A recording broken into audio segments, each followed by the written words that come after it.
Hey guys, thanks for letting me speak. First of all, since we already mentioned James Top, I just want to let you guys know that I'm in touch with the Chief of Staff, Christian, and they are going to be doing a meet and greet down at the church. Heine, that's how you say it, right? Heine? Heine. Okay, thank you. I got to practice. But yeah, so it is going to be there. It's going to be on the 18th. I don't have a time yet. I think he's just busy. I was just texting before I came up here, but you can definitely, put a flag on that date, and we'll see you there. Yeah, I usually get up and talk about a couple of things.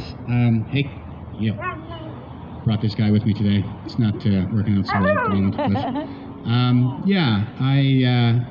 I was just talking to Darlene and giving my video testimonial for the group, and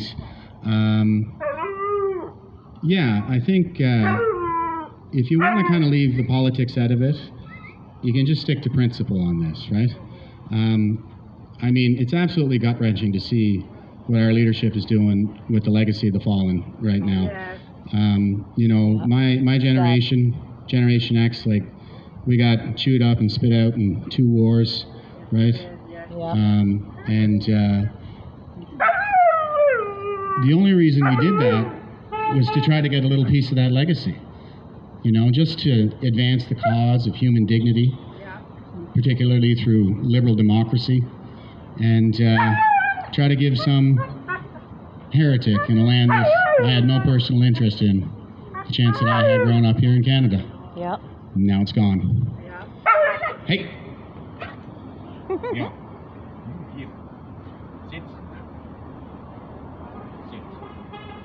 Pardon me.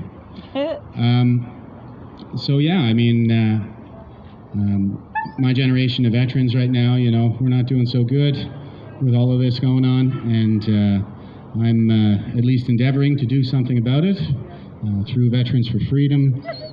You should check us out at veteransforfreedom.ca. I'm doing some podcasts, basically 5 days a week right now. It's just kind of being rolled out. We're trying to provide a little bit of a veteran perspective on things because we really think that that's lacking right now. Mainstream media won't talk to us, and neither will the Independent. Just ask Jeremy McKenzie or myself. I've even sent tips, applied for jobs. I've heard from 3 different people already, but they just don't respond to emails. So, not sure what's going on there. So, it's like Ezra Levant said when he arrived in Ottawa for the trucker convoy, right? If you can't count on the media, then you become the media. So that's what we're trying to do, among other things. Obviously, we're supporting James Top and Canada Marches. And basically, the battle cry right now is just to rally around any organization that has some good ideas and good plans and try to support the heck out of them, And we're good at that stuff because we do logistics and planning and operations and that sort of thing, communications, all kinds of stuff. So we can help in all kinds of ways, and we just try to be there to support people, support all the good folks out there that are just trying to get our country back, right? And I heard you mention C3, the Canadian Citizens Coalition. So I'll plug for them because we're a member of C3. We're a partner organization, and I really kind of see that as the direction things are going, and that's proper. It seems like a lot of professions are starting to coalesce into these organizations. So we have doctors' organizations, nurses' organizations, we have military, we have Mounties for Freedom, we have Police on Guard. So a lot of folks like that are kind of coming together, and they're the kind of people that are used to working together, and they know how to play ball in a team.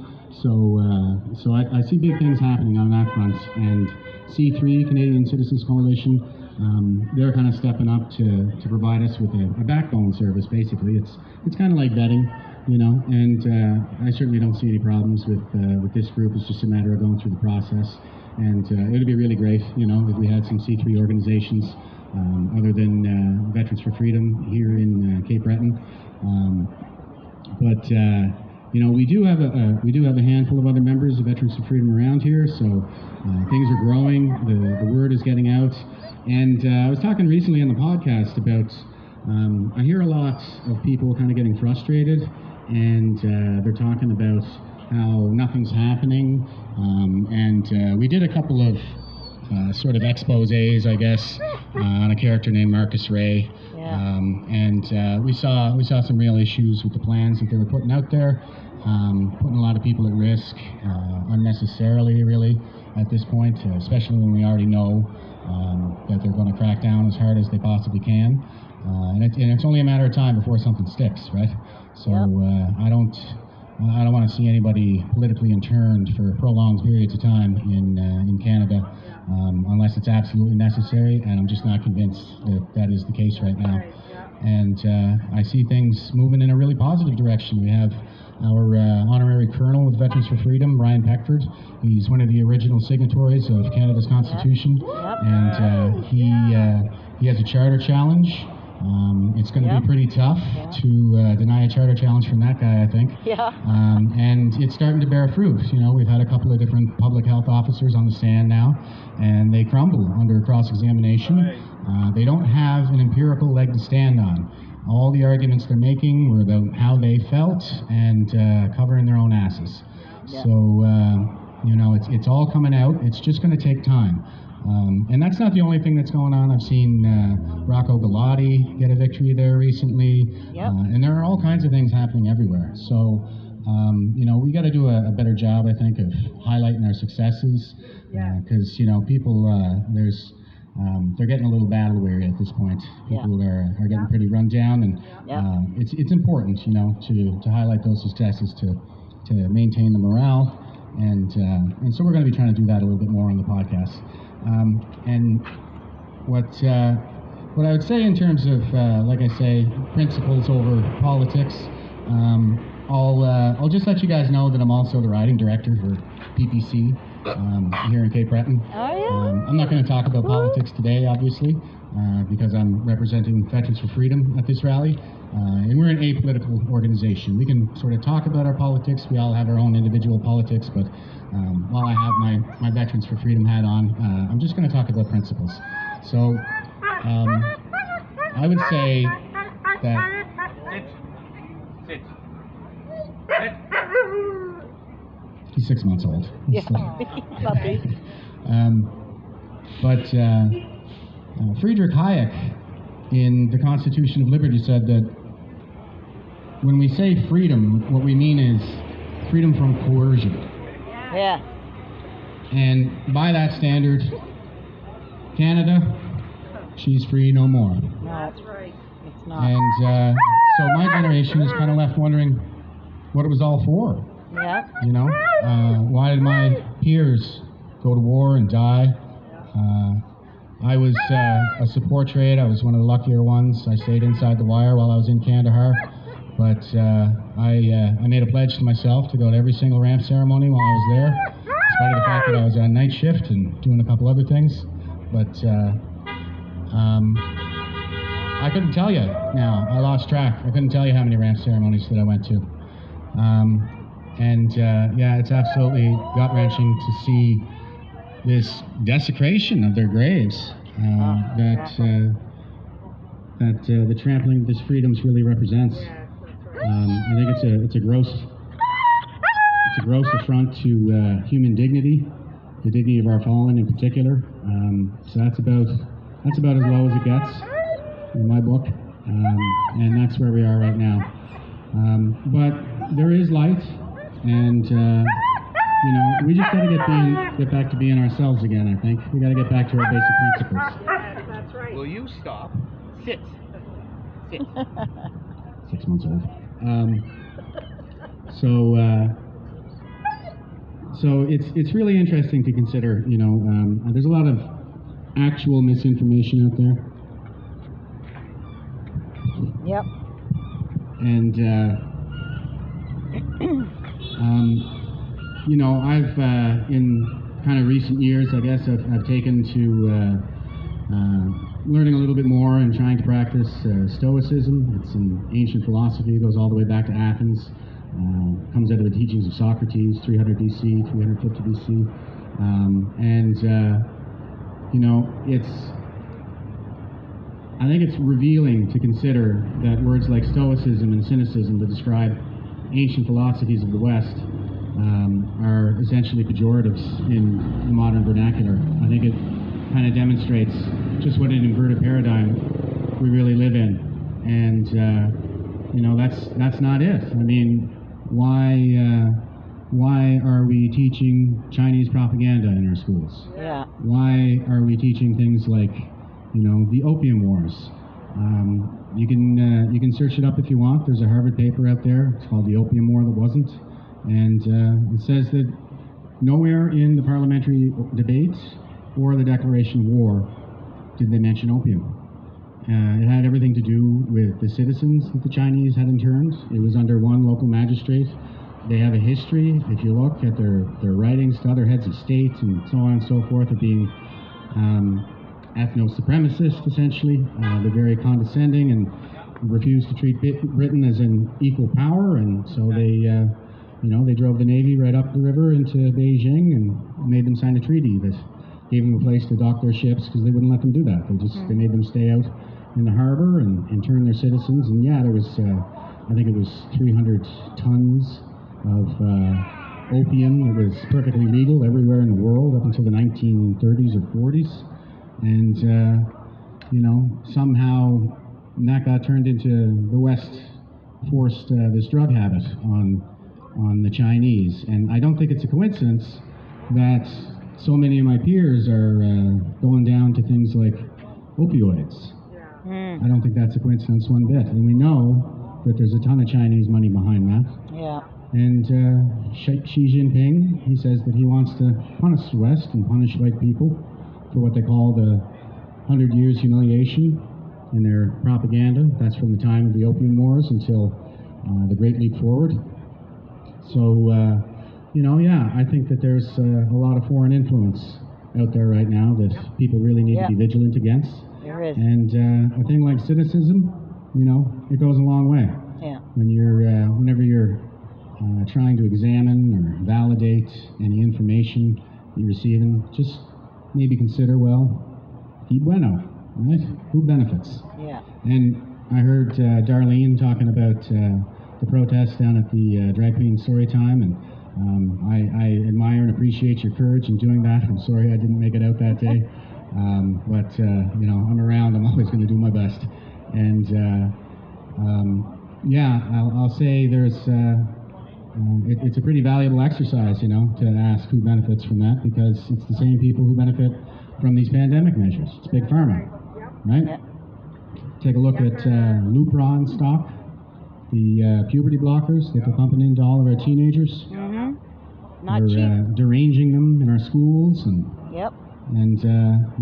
if you feel even mildly confused, which was, geez, man, Degrassi Junior High was a whole series, like 6 years back in the day, right? I mean, that's something that everybody goes through, but now Yep. they're jumping right, they're putting them right on the puberty blockers Yeah. and the hormones. It's terrible. And don't ever forget that every single MP in the House voted unanimously to put any parent who takes their confused child to see a therapist in jail. That's right. Because Yep. that's what they did. Bill They C4, did it. right? Yeah, unanimously. They changed the name of it a few times, but yeah, I think they landed on C4. Yeah. You look at these pandemic measures, I mean, since when do we quarantine the healthy? Exactly. Well, since this pandemic. And what does that do? They did the opposite. It crushes the Gen Xer and millennial-owned small business sector, family businesses, forces everybody down to the corporations, the publicly traded, to fund the hedge funds and the pension funds that went out during the early pandemic, scooped up all the residential property, drove up housing prices, turned the millennials into a permanent renting class, and Gen Z can own nothing and be happy. Yep. That's it. And that's who benefits. That's right. And I talk about a theory that I'm kind of advancing, I guess, in this movement. I'm always looking for root causes and reasons, and I came across the theory of demography. So that's like changing demographics. It's called Strauss-Howe generational theory. It's largely based on the enormous body of evidence that we have in the Harvard database now, and also a read of history and a combination of history and interpretation of myths, fairy tales, that kind of thing. And what they've realized is that there are only 4 generational archetypes that we all follow: prophet, nomad, hero, and artist. And every time those archetypes go in that order, from oldest to youngest, we get a major crisis that has the potential to destroy our civilization. So the last one was the Second World War. It's a crisis era. It kicks off with a catalyst, a minor crisis. That was the 29 stock collapse. And then it culminates in a major crisis. That was the Second World War. History may not repeat, but it sure does rhyme, right? Yep. So they predicted, Strauss-Howe generational theory, in 1990, that we would go into a crisis era in the year 2005, plus or minus 3 years. 2008, the world markets collapsed. They said that marks the prophet generation's entry into peak institutional power. That's what marks the crisis era. And that generation that follows that archetype at this moment in our history is the boomer generation. Yep. And this is a social trend that I've been following for a number of years. They're the only generation on record that actually soaks up wealth from the other generations around them. They had an affordable middle class to move into because other people invested in them, and then they sold their 30-year fixer-uppers to Gen X and started flipping houses on the market and doing fraudulent mortgages and a lot of high-risk loans. It was the boomer president, the first boomer president, Bill Clinton, that deregulated he repealed the Glass-Steagall Act that separated the bond market from the housing market. And so that's what happened, is it removed all the accountability, and they basically defrauded their way to peak market power, and when they hit the top, the whole thing came down. And ever since then, things have gone steadily downhill at an increasing rate. And the major crisis, they said it would hit in the year 2020, plus or minus 2 years. And 2019, 2020, that's when it hit. Now, the thing is that this lasts for a generation, so that's 22 years. So 2008, that takes us all the way to 2030, right? That's where the end of this crisis is forecasted to be. So I don't want to see things take that long. They said the earliest we're coming out of it is 2026. So I've kind of taken to talking about this here just to raise awareness, okay? I'm not encouraging any kind of hostility. Sit. He talks more than I do. Sit. Sit. Axel? Jeff, can you tell us where we can find your blog? Check us out on YouTube, guys. We have Veterans for Freedom, it's a channel up there. And also, I'm on Facebook. My name is Jeff Evely. You can send me an ad. I'm getting thousands of them apparently now. So, and that's all good. I really see people coming together. People are really waking up, and people are really getting fed up. I think it's, there's a great coming together that's taking place right now. We'll do a better job of highlighting our successes, so we can keep the morale up going forward. Just come follow us, Facebook, YouTube, and I'm up to about 5 podcasts a week now, and they usually run for about an hour and a half. So lots of content there, and I do talk about these kinds of demographic and social theories. We did a great one on Yuri Bezmenev there the other day, and that's it's interesting to consider that when he's talking about cultural subversion having already taken place, at least the first stage, the stage of demoralization, he says that the generation that was educated as demoralized graduated in the 60s. And who was that? My parents. It was the boomers. Yeah. And they're the generation that's running our institutions right now. If you look at the military, which I'm really, picking a lot of bones with these days, with the way they're treating our troops, that's General Iyer. And you roll the clock back to 1993. We had the Somalia affair. Yeah. Who was running things back then? It was the same generation. And what did they do? They covered it up. They covered it up. It was a rape, torture, and murder of one of the peasant boys that they were sent there to help. And they tried to cover it up. They lied to the commission. They coerced people to lie to the commission. They destroyed documents. And the commission even said that we'll never know the extent of it because of the cover-up. And they also said that they had a careerist mentality and that they tended to scapegoat the lower ranks. And it's revealing, again, to consider that the only guy who went to prison over the whole affair, Private Kyle Brown, 3 years in the military, the guy who gave us the pictures and showed us all what they were really up to over there. He was a Gen Xer. And that's what I've been experiencing, living for the last 20 years, hearing about how we're all sexual abusers because of what those guys did. Yeah. And I know it's in the news a lot, but we're not talking about the same things when we're talking about sexual misconduct as we were talking about back in the 90s and in the 80s. Back then, I mean, we had captains who would take postings up north and dangle the Indigenous cleaner's job in front of them. Or, you want to keep this job? You better let me put something in your body. Yeah. Sound Sounds familiar? familiar, yeah. Yeah, for sure. Right.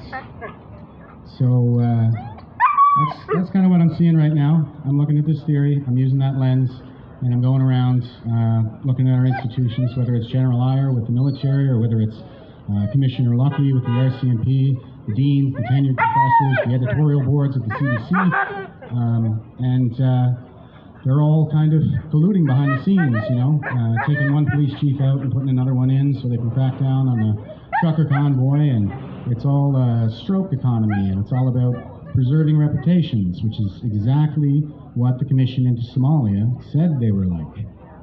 And now, they're running everything. And there's a very peaceful way out of this. Very compassionate, humane. Just retire. Or we'd fire them. Yeah, which would be good. But they're hanging on, so I feel the need to call them out. Yeah. In order to move this thing forward. Because I have seen how they work throughout the course of my career, and there's a very clear generational divide. Yeah.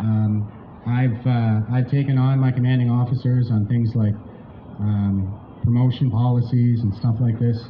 There's a really low appreciation for the way our systems work in the military, what our administrative policies actually say. There's a very low appreciation for them at the highest levels, so much so that they're ordering subordinate supervisors to cut corners on the evaluation of their personnel for promotion, just to save those generals the effort of doing their jobs to earn their six-figure salaries.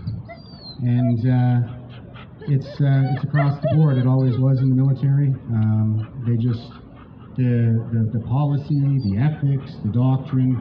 It's just window dressing. And behind closed doors, they're very different people. And because of the kinds of things that they did when they were in the ranks, with the drinking and a lot of the philandering, prostitution ring in the North Pole, and now we just had a general, CDS, who spent the last 6 years lecturing us all on our dating ethics, and all the while he's been engaging in exactly those kinds of adverse personal relationships that he was condemning the rest of us for. Yeah. I got to give a shout out to the most courageous of all Gen Xers, Private Kyle Brown, for coming forward with those photos. And that's what's been happening for the last 20 years, is the younger generations are coming in, They're filing their grievances. They're not liking what they're seeing. Most of them don't stay. They leave, right? We have a huge, the biggest attrition bubble is 3 to 5 years, and it's because it's not what they're promising. It's all about optics. It's all about preserving reputations of the people in charge.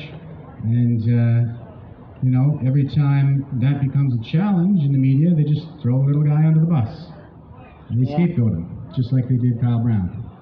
And what do we see them doing right now with this 2-year-long pandemic? Yep. In light of the fact that the Spanish flu only lasted 18 months. And they're scapegoating the unvaccinated. They blame everybody else for their failed leadership.